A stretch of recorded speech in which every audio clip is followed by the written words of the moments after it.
I would like to thank the UN High Commissioner for Human Rights and the Deputy High Commissioner for Human Rights for inviting me to address this particular event on the anniversary of the International Day of Human Rights. When the Universal Declaration was drafted, in Article 19 on freedom of expression, the forefathers of the Declaration were having the foresight to establish that anyone has the right to seek and receive information, but as well as to disseminate information through any means possible. The idea of any means possible was addressing the possibility of technological development of the future.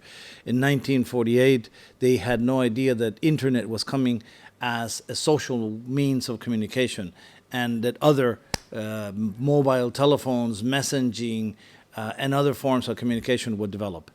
But it was important because today we're still enjoying freedom of expression now through what we call new media or social networks and social means of communication.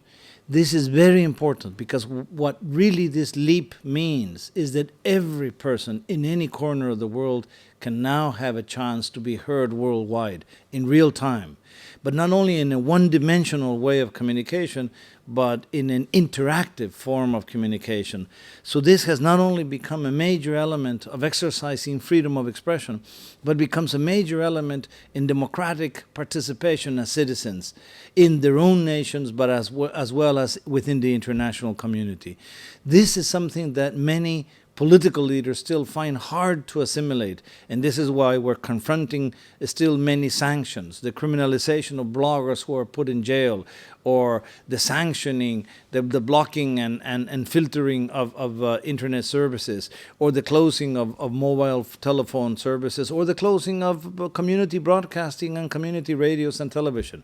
But I think it's very important to understand that freedom of expression today is actually provoking the world to change to a more democratic society. We have seen the Arab Spring, we have seen young people participate, we're seeing the youth of all parts of the world raising their voices and asking to be heard. And I think this is crucial. We will now have a different world just because there is more dialogue and more participation. If we can actually enhance this free flow of ideas and this open dialogue as a public space, then we're actually enhancing peace around the world and better understanding amongst all peoples.